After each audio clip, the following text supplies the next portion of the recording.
Well, good afternoon, everyone. Rod back with you again.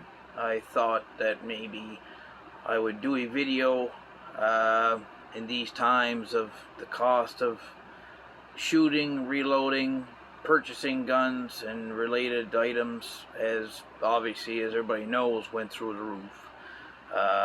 You know, when you could buy a Savage Axis bolt action rifle for $299 with a scope, now that same gun is costing you $699 with a scope. In my area, anyway. I know that in the U.S. the prices vary a little bit.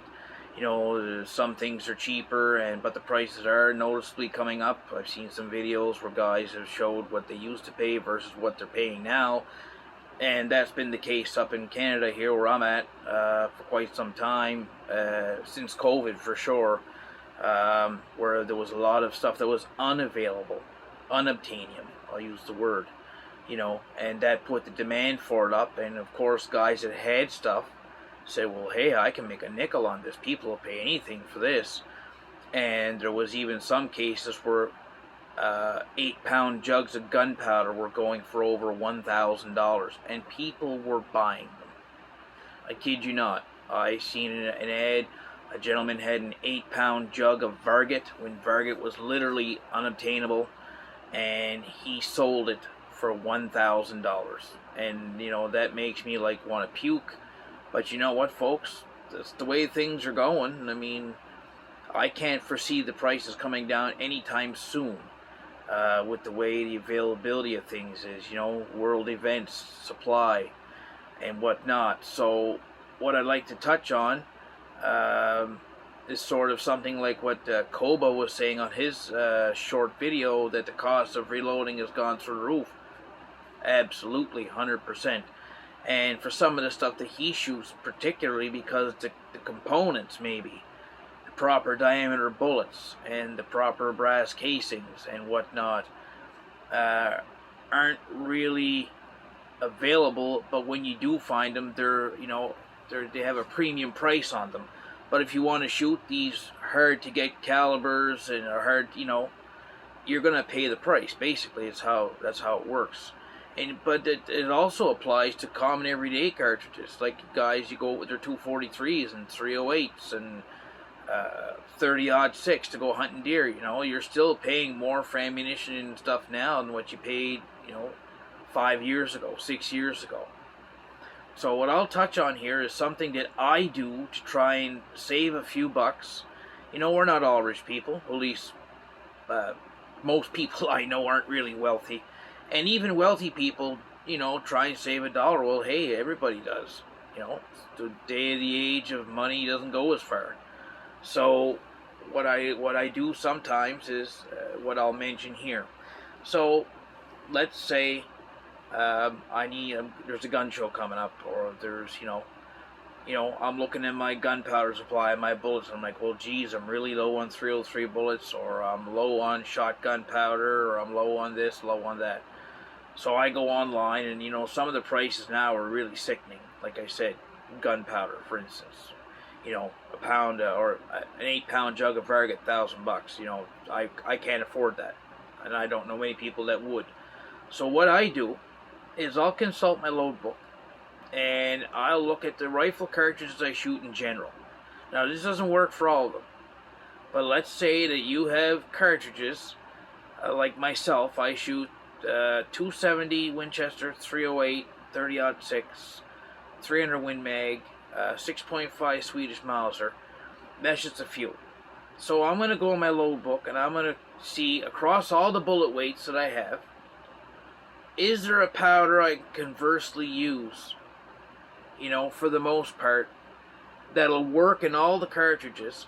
You might not get match grade accuracy, but you're going to get acceptable accuracy, to go deer hunting, or to punch some holes in paper if you want to go shooting for an afternoon, which even that's getting expensive. So one thing I do is I consult my load book. So for all those calibers, I used to shoot individual powders for individual rounds, but I tend to want to use the 4350 family of powders, like the IMR, or the H4350. It's kind of a converse powder. It works in a lot of applications, provides good velocity, good accuracy, and if you can buy one powder that'll shoot across the board in all those calibers, that's one way of saving money. You keep on one gunpowder. I wouldn't depend on it either, because you might have a time where you can't find that powder and you have to resort back to one powder for this and one powder for that. But I'm just saying that's something you can do to save a few dollars. Instead of buying 3 different gunpowders in one time, you can buy one jug. Now, sort of, this is what I do with shot shells, right? Like, I used to use red dot for this, green dot for that, bullseye for this, or whatever. So I went across my load books and I looked and I said, is there a powder that I can use in my vintage guns? And is there one that I can use in my modern guns if I want to load some shot shells? With plastic or fiber wads, doesn't matter. So what I came up with was High Score 700X Hodgdon. So I went and I looked for some 1 pound jugs or 1 pound cans or whatever, and I couldn't find any. But what I did find was a 4 pound jug. So now I've got a 4 pound supply of gunpowder that I can use in my 12 gauges and in my 16 gauge for a variety of different loads and whatnot, different power levels, like heavy field loads, target loads, or low pressure loads. And sometimes by buying the powder in something this size, you might get a little bit better of a deal. Like, for instance, this one, before the taxes here, we pay 15% sales tax in the province. So this was $140.87 for 4 pounds. Came to $162 even at my friend's gun shop. So if you divide that by 4, it's like $40 a pound. Where a 1 pound, I believe I saw some prices that was around the $50 mark. So you save by buying in bulk in larger quantities. So that's one way, in terms of reloading, that you can, save some money. Buy powder in larger jug, and that'll last a long time. Like, I've been shooting this pretty decently, and I still got like 3/4 of this jug left, or a bit better, and I loaded quite a bit of ammunition with it for the most part. So that's one way that we can save some money. So now you're at the gun show. Okay, you bought your shot shell powder that you can use conversely. So you don't have to go buy a pound of Blue Dot or a pound of Herco or a pound of Red Dot or whatever. 700X is going to do everything that I need it to do. And shotgun is not really precision or anything like that, so that's going to work just fine. So now I'm walking down towards the gun show here, going down the aisles, and I get in my head, well, hey, I'm low on Pyrex. So I come across a table, and let's say a kind gentleman has this can on his table, and this is a full pound of Pyrex RS, commonly used in muzzle loaders, and I use it for my Damascus barrel shotguns for shot shell loads. Works great. So I'm going to need some Pyrex here. But on his table also, let's say he has this. Now this is also Pyrex, but this is an older can. So what do we do here? We sort of save some money.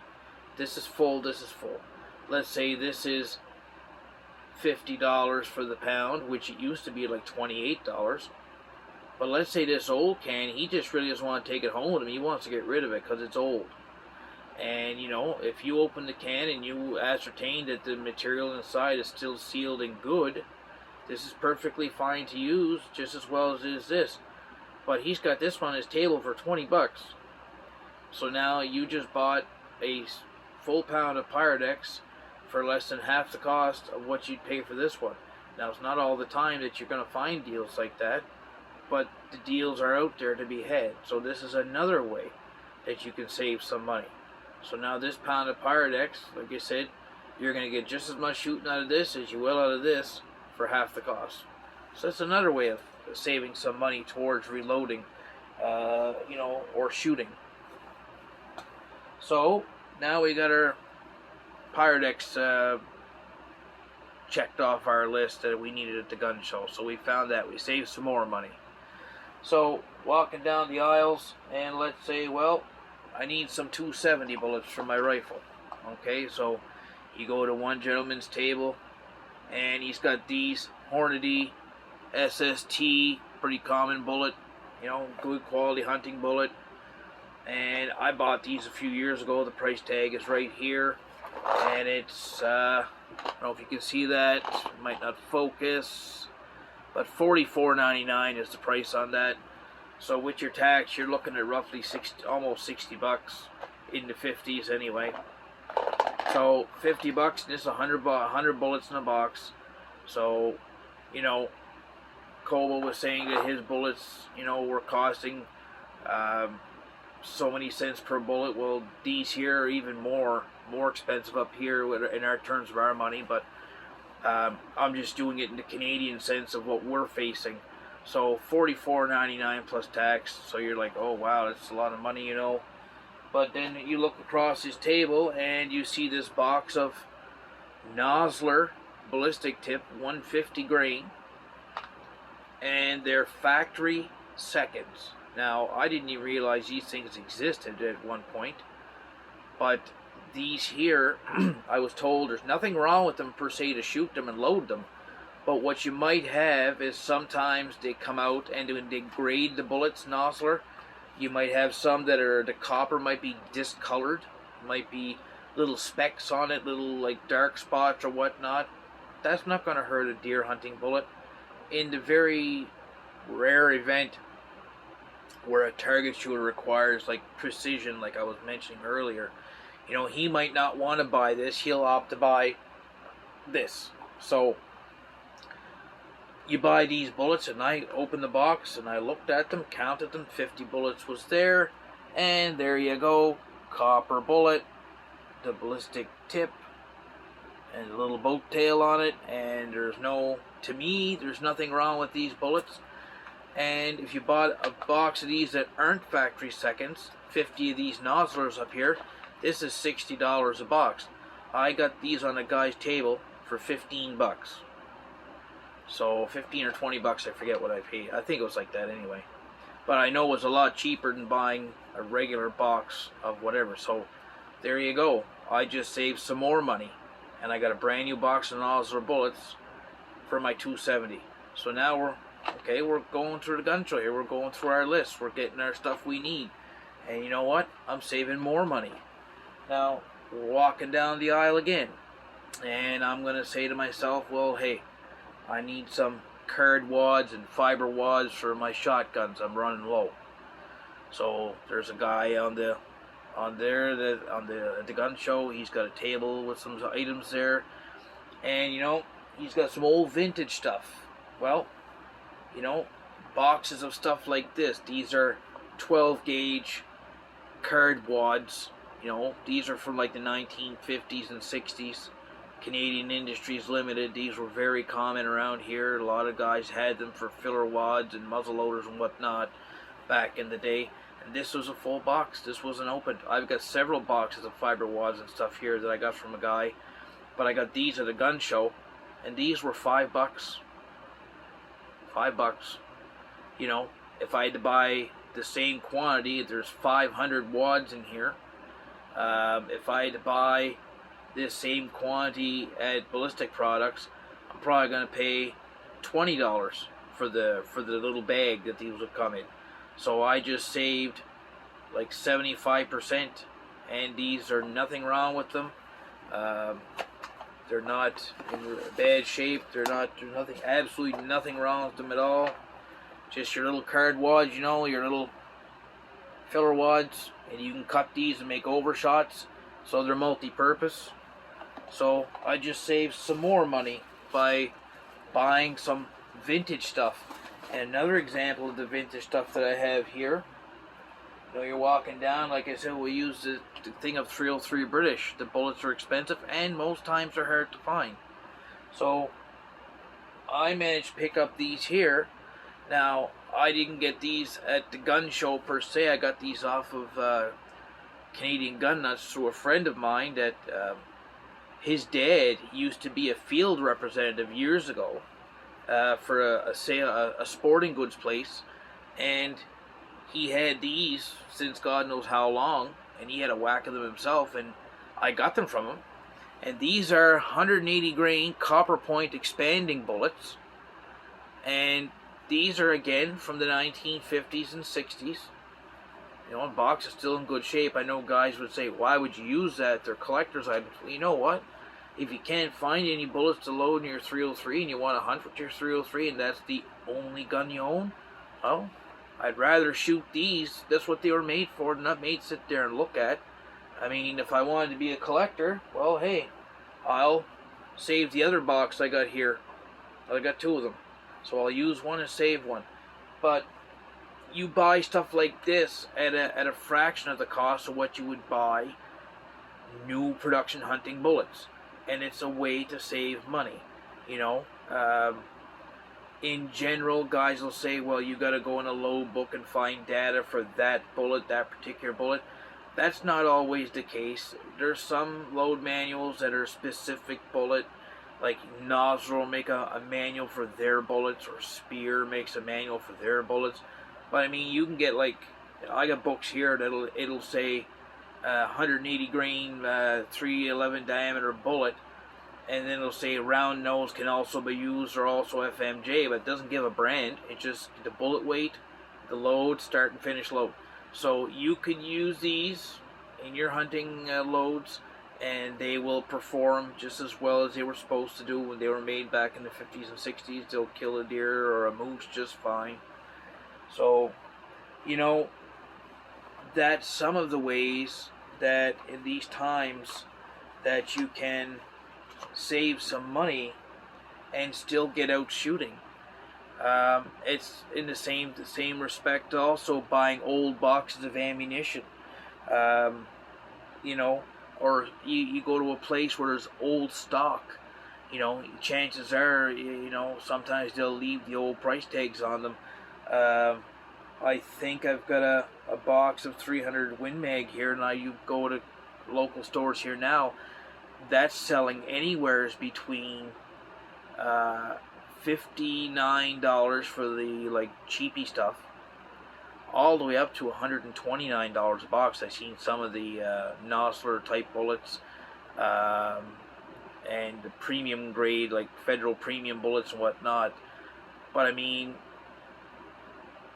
if you go and you buy you buy old ammunition, like up here, like Old Dominion, Old Imperial, like some of the older Winchester stuff, or older Federal boxes or whatnot, no matter what it is, chances are you'll get a little bit of a deal, and as long as the ammunition is clean and kept dry, it's likely to be just as good as it was the day it was made. I've seen guys just take an ammunition like that's 1920s and go to the range and sight their guns in with it, like with 30-30 ammunition, or, you know, old 30-06 stuff or whatnot, and it shot just fine. So, you know, there are ways to try and get through these trying times. But just to kind of recap on it, yep, the price of stuff has gone up. Same with the firearms aspect of it too. For example, you go to a gun shop, you want to buy your first kind of hunting rifle. You just got your, you know, you went through your firearm safety course, you got that up here, and you want to go buy a hunting rifle.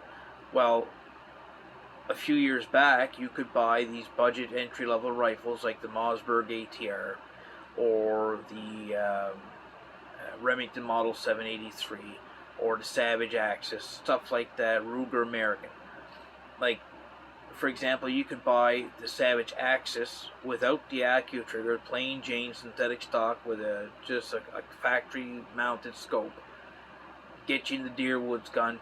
You could buy those for like $350. And that's out the window.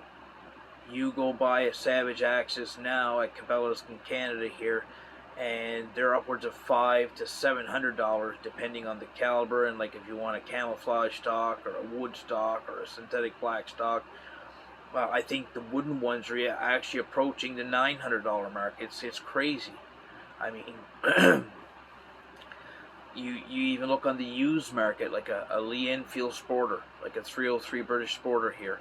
We used to get those like dirt cheap for like $100. You could get like a Sporterized 303, a cut down 303. You know, if you bought one with a scope, you could probably get one for like $250, $300, and you're in the woods, right? Well, geez, I was the last gun show I was at. I was walking around the tables, and I got pretty depressed when I seen 303 sporting rifles with just cheapy 4-power Bushnell and Tasco scopes on them, selling for $500 and $600 and even $700 in some cases. You know, SKS rifles that used to be $99. You know, now they call them parade grade or honor guard. And some weird names they got for them now. It's all a sales pitch, and it's all like the market's just gone to poop. You know, it's just, I guess, guys, this is what we're faced with. This is what we got to deal with. But if you shop around for deals and you're patient, you can luck out and find, you know, your $20 can of Pirate X and your $20 box of bullets, you know. And if you're not picky, you know, you can go buy gunpowder in larger quantities, you know, $160 for 4 pounds, and that's with taxes. And if you bought it by the 1 pound, you're going to pay roughly $50. So if you multiply 4 by 50, that's $200, and this was $162. So I saved like $40, you know, $45. It all adds up. And the $45 that you saved on buying that separately in 1 pound jugs, well, now you just bought yourself your bullets with that extra money and the gunpowder for something else. So your money can stretch further. It's just you have to be there, you have to go and look for those deals, and it can be done. But touching on what, like Koba said, if you can't get out and buy that stuff, and you can't get to a gun show, or you don't have access to any used items or discounted items, this is what we're faced with.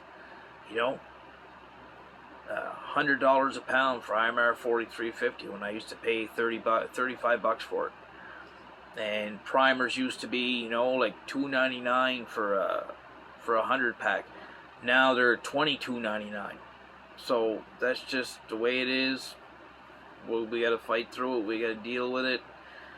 And you know, if you're you got stuff that can help out a friend reload, you know your buddy hasn't got that much money, you know, don't try and rake the eyeballs out of somebody, you know, like for just to make $1. I know money is tight for people these days, but you know what?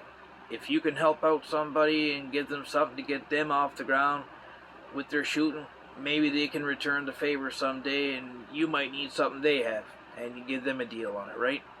And everybody's happy. Everybody can get out and enjoy their hobby and pastime, and that's what it's all about, right? Sportsmanlike conduct, and you know, gentlemen and ladies, and you know, be nice to people, and not just out there to rake the eyeballs out of people and just make money, money, money, money.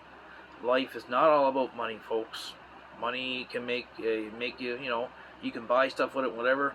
You can have all kinds of money and be the most miserable person in the world.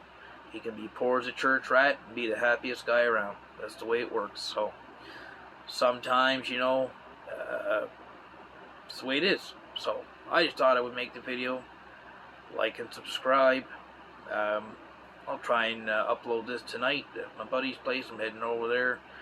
He's got that fast internet that I wish I had here, because I'd be making videos all the time if that was the case. But